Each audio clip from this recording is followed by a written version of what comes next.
Bueno, hola, ¿qué tal? ¿Cómo están? Bienvenidos a lo que sería el programa piloto o primer programa de Viva Lengua, un espacio dedicado al lenguaje y a desentrañar de alguna manera su origen y la capacidad que tiene para crearnos y representarnos.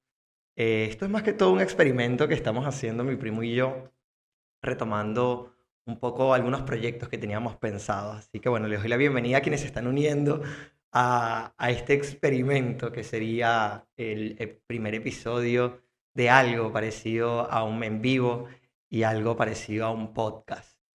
Justamente pensando, ¿no?, en esa ambigüedad entre podcast o en vivo, ¿no? Se nos ocurre pensar en el lenguaje, ¿no? Y en esa capacidad que tiene para dividir, para segmentar, para nombrar, para darle forma, ¿no? A lo que es, a lo que pasa, a la realidad que nos acontece, ¿no?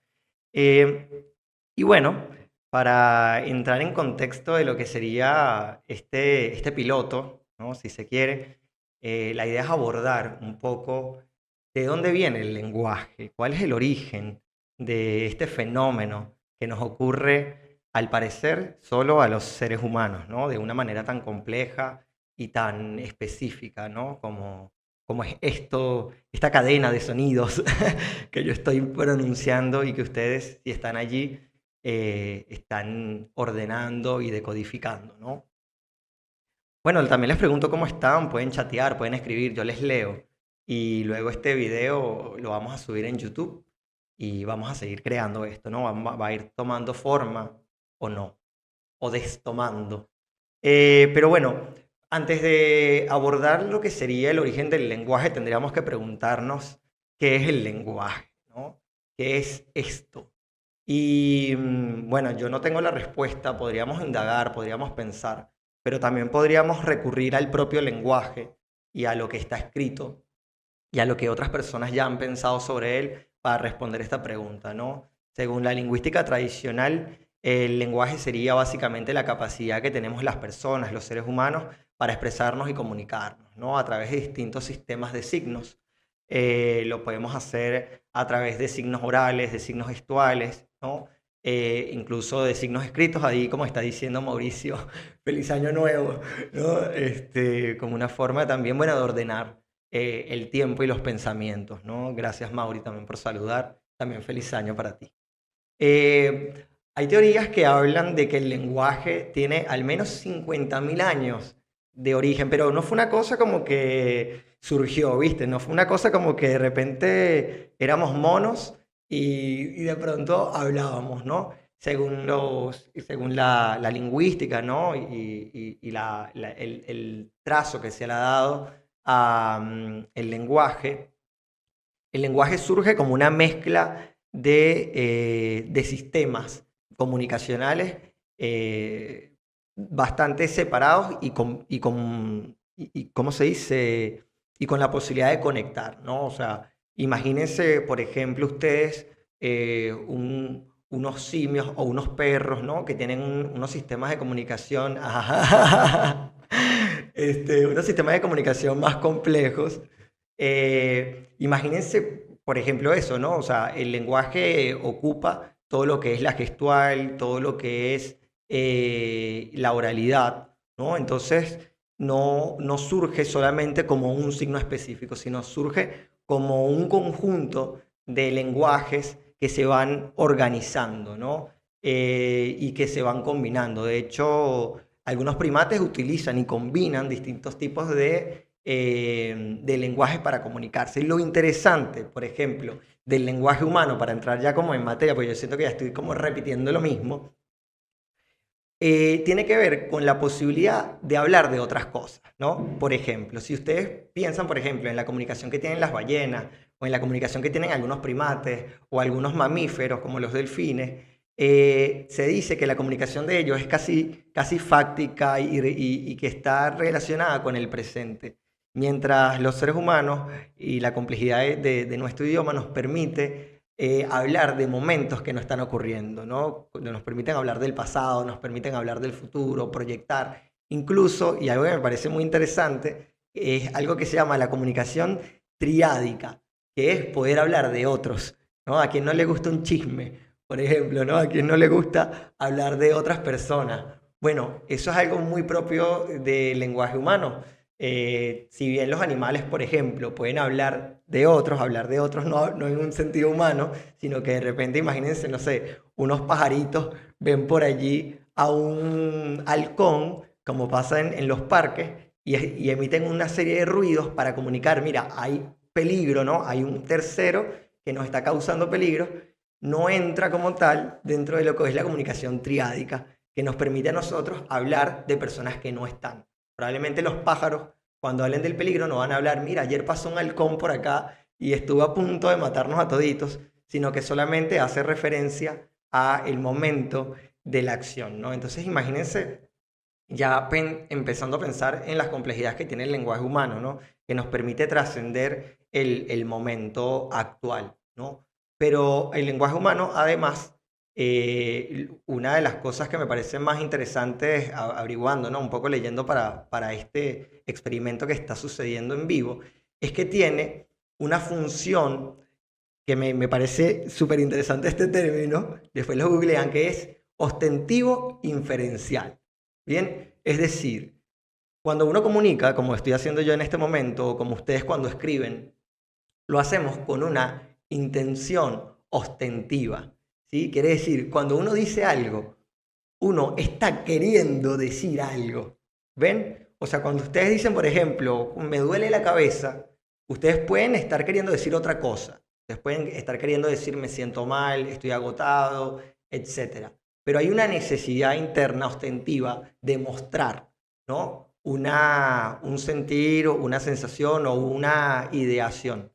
Esto es algo que solamente lo podemos hacer nosotros, que es decir algo con la intención de decir otra cosa. Y aquí viene la otra parte, que es la inferencial, que es la que recae, digamos, en la persona que recibe el mensaje. Que la persona que recibe el mensaje tiene el desafío y al mismo tiempo la posibilidad de entender y descifrar cuál es la intención, de inferir cuál es la intención comunicacional de aquel hablante que señala con su lenguaje algo, ¿no? Entonces el lenguaje termina o comienza a funcionar como una especie de rompecabezas en donde más allá del código, ¿no? Porque el código es como súper llano, el código es como que, ajá, sí, le duele la cabeza, ¿no? Yo entiendo la frase, pero más allá de eso hay una serie de otros elementos que entran en el juego lingüístico que hacen mucha más compleja esa interacción, ¿no? Lo que nos permite, inclusive, y esto es como un hallazgo que me pareció súper interesante hacer, nos permite inclusive mentir. Mentir es una de las facultades fundamentales del lenguaje y del idioma y de los seres humanos, porque nos permite utilizar un elemento, o sea, de forma voluntaria, ¿no? Para decir otra cosa que, por ejemplo, las comunicaciones básicas no tienen. De hecho, lo leía, ¿no? Como que ustedes pueden ver, no sé, un ave o qué sé yo, un insecto que tiene unos colores como si fuera venenoso, ¿verdad? Que para la naturaleza eso es un signo, ¿no? Es comunicante, dice peligro, pero el animal al final no es venenoso. Entonces es como un animal mentiroso. Pero esa mentira no, el animal no la hace voluntariamente, sino que pertenece a un proceso evolutivo. Bueno, las personas, los seres humanos, tenemos la posibilidad de mentir con el lenguaje, de decir otras cosas. Entonces hay una frase que a mí me encantó de Kipling que dice así, fíjense, ¿no? Dice, ¿cuál fue el primer uso práctico que el hombre le dio al habla? Recordemos que para entonces era un maestro consumado de las artes del camuflaje, ¿no? Conocida por las bestias, fíjense, ¿no? El ser humano era el animal por excelencia rey del camuflaje, podíamos imitar, podíamos desdibujarnos, hacer sonidos. Es decir, podíamos fingir cualquier tipo de mentira, dice Kipling, existente. Por tanto, creo que el primer uso que el hombre hizo de este nuevo poder de expresión fue contar una mentira fría y calculada, ¿no? Entonces, justamente, no sé qué les parece, qué piensan de esta frase, ¿no? Que nos hace pensar, ¿no? En que una de las grandes posibilidades que hemos encontrado nosotras las personas con el lenguaje, es la capacidad de decir más cosas de las que el propio lenguaje o a las que alude el propio lenguaje, ¿no? Entonces allí se mezcla con esto de la función ostensiva inferencial que tiene el lenguaje, ¿no? Y que recae dentro de todo el contexto o el hecho comunicativo. Bien, no sé qué les parece. Yo estoy aquí como hablando solo, pero sé que hay personas por allí que me están escuchando, quizás que me están viendo, y no sé si tienen algún comentario o algo que quieran agregar, ¿no? También tengo la pregunta de, bueno, si todo esto es así, ¿no? ¿Para qué entonces surgió el lenguaje? O sea, ¿por qué? Y podríamos incluso em, agarrarnos a esta frase de Kipling, ¿no? Y pensar que el origen del lenguaje tiene que ver más con una estrategia, ¿no? Casi animal, casi para sobrevivir, algo que se fue gestando durante mucho tiempo y que derivó en estas complejidades sintácticas y semánticas o semiológicas, como dice Calecita de Viaje, bueno, Rule, allí en su mensaje, ¿no? Pero bueno, al parecer, entre las teorías más conocidas o que indagan en el surgimiento del lenguaje, hay una hipótesis de que el lenguaje surge como una forma de explorar, conocer el entorno y los alimentos, ¿no? Como una forma de señalar justamente qué, quién, cuándo y dónde. Estas preguntas del periodismo, ¿no? Esta pregunta quién, dónde, cuándo, por qué, ¿no? Estas cosas, fíjense que podríamos pensar que el periodismo es una, ¿cómo se diría, no? Una rama humanística relativamente nueva, pero quizás no, ¿no? Justamente es algo que tiene que ver con el lenguaje mismo, ¿no? Con la posibilidad y la capacidad de comunicar algo y de expresar algo con propiedad y con especificidad, ¿no? Entonces, al parecer, parte del surgimiento, ¿no? De nuestro idioma es esto, ¿no? Bueno, de nuestro idioma no, del lenguaje como sistema de signos, ¿no? Es justamente poder descifrar, eh, digamos, descifrar o poder puntualizar elementos puramente prácticos que tienen que ver con la vida o que tenían en aquel momento que ver con la vida, ¿no?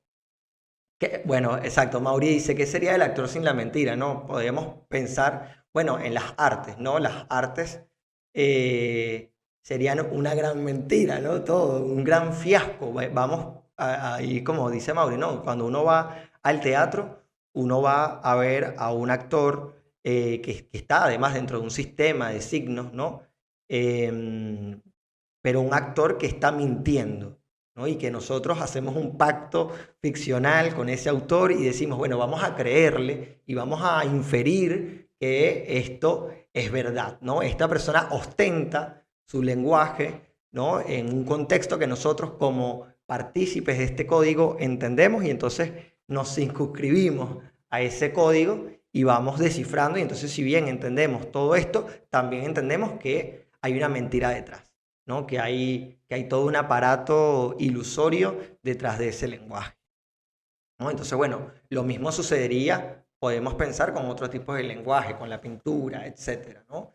Pero lo interesante es que el lenguaje también va más allá de la oralidad, ¿no? Y de esta cosa casi presencialista, ¿no? Porque también existe el lenguaje escrito, que es como otra posibilidad, ¿no? Yo me pregunto y les pregunto aquí a quienes están aquí, quiénes de ustedes, en serio, porque yo lo hice, quiénes de ustedes no inventaron un lenguaje? ¿No? ¿Quiénes de ustedes no agarraron el alfabeto? Porque además lo inventaron a partir de un lenguaje preexistente y preconocido por ustedes, que era el alfabeto, ¿no? Entonces ustedes agarraron el lenguaje y empezaron, bueno, A es asterisco, B es circulito, C es, y entonces se inventaron ese criptograma, esa cosa codificada, esa codificación del código para inventar un lenguaje secreto que solo ustedes y sus amigues conocían y eran capaces de usar y de descifrar, ¿no? Entonces,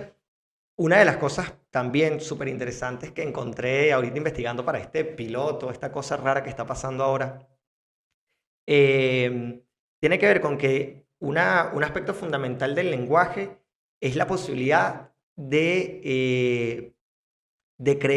sea, de recrearse. O sea, tiene que ver con una capacidad creativa humana. De hecho, esto es muy chomskiniano, ¿sí? Noam Chomsky decía algo así, ¿no? Como que el lenguaje surge como la capacidad creativa del hombre, ¿viste? Del ser humano. Es como que el lenguaje es como la gallina y el huevo, ¿viste? El lenguaje es una consecuencia del hombre y el hombre es una consecuencia del lenguaje. Es una cosa que nadie termina de ponerse de acuerdo, pero que justamente da cuenta de la capacidad creativa. Y el lenguaje es al mismo tiempo capacidad creativa. Por eso podemos inventar palabras, por eso la RAE cada año crea, bueno, no crea, sino que como reseña o incluye en su corpus nuevas palabras, palabras que tienen que ver con nuevas, o sea, palabras nuevas que tienen que ver con nuevas invenciones y nuevos nombramientos, ¿no?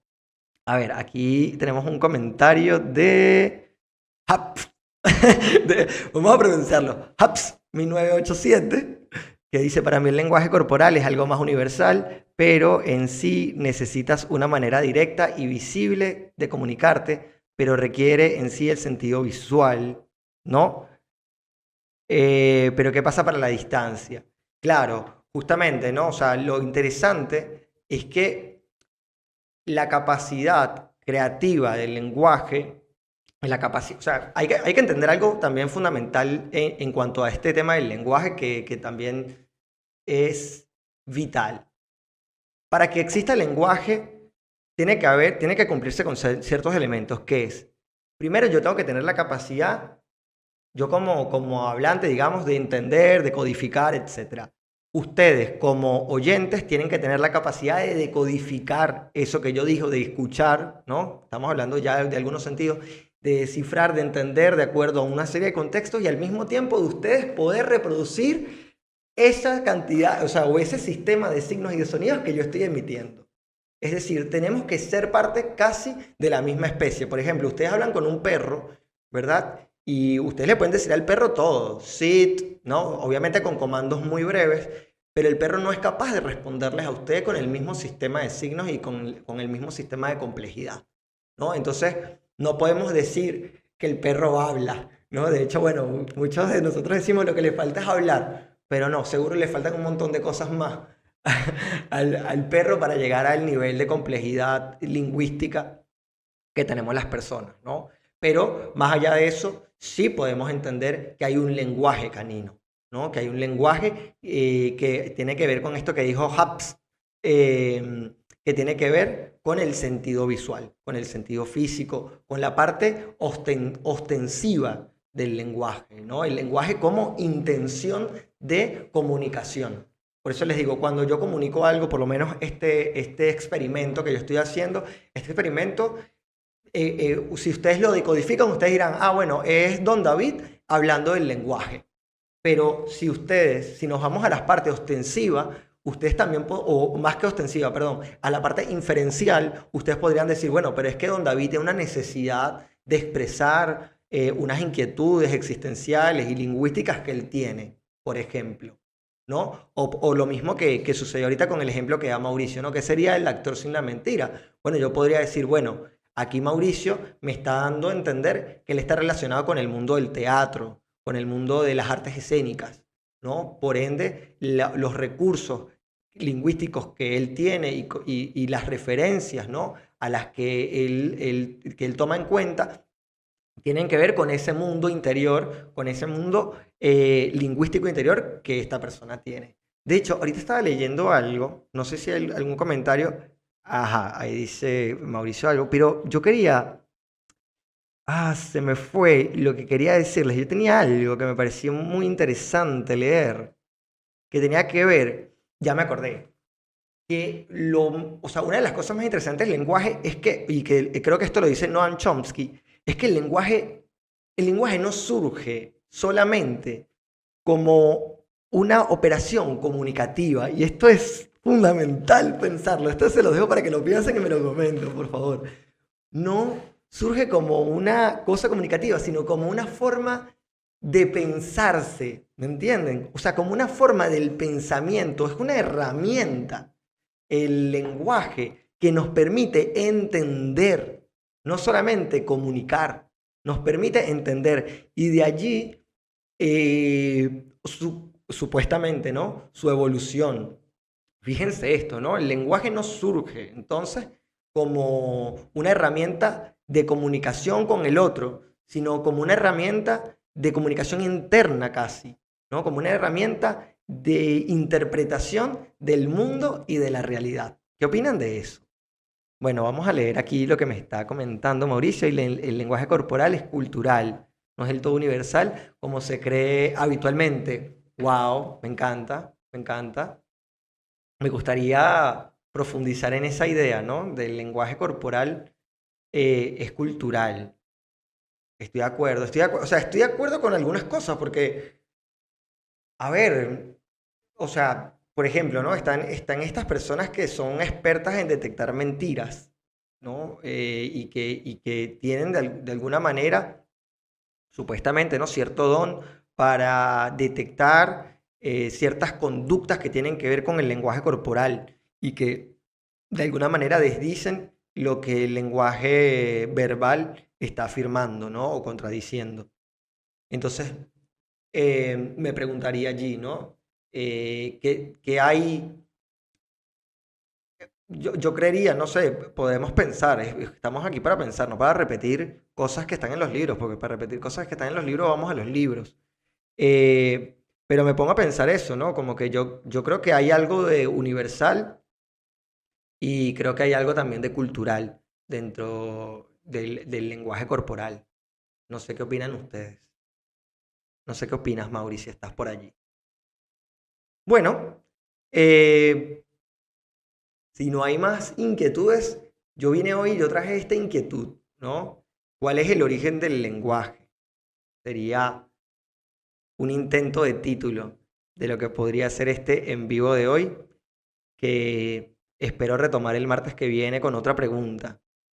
La idea es ir disertando poco a poco entrar en la poesía, ¿no? En otros lenguajes mentirosos, como nos dijo Mauri por ahí, del actor, ¿no? ¿Qué sería el actor sin la mentira? ¿Qué sería el escritor sin la mentira? ¿Qué sería del político sin la mentira? ¿Verdad? ¿Qué sería del amor incluso sin la mentira? ¿Qué sería de nosotros sin la mentira? Porque también habría que pensar qué es la mentira, ¿no? ¿Qué es la mentira como operación? No sé qué piensan, qué dicen ustedes. Claro, y esa poesía. Bueno, el gran mentiroso, bueno, o los profetas también, ¿no? Sin esa posibilidad atemporal del lenguaje, sin esa capacidad de nombrar lo que no está o lo que no es, o lo que no es posible también, ¿no? De hecho, una conversación, ya con esto cierro, una conversación que yo tuve con un ex cliente al que yo le redactaba y con el que estábamos hablando de la diferencia entre lo audiovisual y lo textual, ¿no? Es que él me decía, bueno, pero es que lo que pasa es que si yo a ti te muestro, por ejemplo, no sé, una situación, yo te estoy quitando a ti la posibilidad de inventar esa situación, ¿no? De imaginarla con una serie de posibilidades que tienen que ver con tu mundo interior, ¿no? Con tu mundo interior en cuanto a la riqueza y creativa, imaginativa que cada quien tiene, ¿no? Cuando yo te muestro a ti una persona con lentes, tú ves los lentes, el tipo de lente, el tipo de persona, el color de la persona, pero si yo te digo, era una persona bellísima, con unos lentes circulares de un cristal tornasolado, con unos, no, tú, de acuerdo, cada uno de nosotros, de acuerdo al bagaje creativo, cultural, etcétera, que tiene, va a inventarse, ¿no? Va a imaginar algo diferente, ¿no? Entonces también allí hay una posibilidad a la que lo visual o lo audiovisual no es capaz de llegar, que es a ese mundo interior que cada uno de nosotros tiene, ¿no? A ver, todos los errores comienzan en el lenguaje, claro. Esa frase de Rafael Cadena, justamente ahí, ahí. Y dice, lo que es universal son las microexpresiones faciales y corporales que son involuntarias. Excelente, Mauri. Bueno, espero que hayan disfrutado tanto como yo este espacio de pensamiento sobre el lenguaje, de reflexión. Gracias a quienes se unieron, a quienes se quedaron, a quienes vinieron y se fueron, a quienes me escucharon y bueno, a quienes estarán en el futuro. Bueno, también a Francisco, que me ayuda, que me acompaña siempre en mis experimentos y derivas. Saludos también a ti, Dani, por unirte, por quedarte, por saludar. Y bueno, este video va a ser montado pronto en el futuro, o a lo mejor es otra mentira del lenguaje. Nos vemos si la verdad se impone en el martes que viene. Que les vaya muy bien, gracias por tenerme paciencia.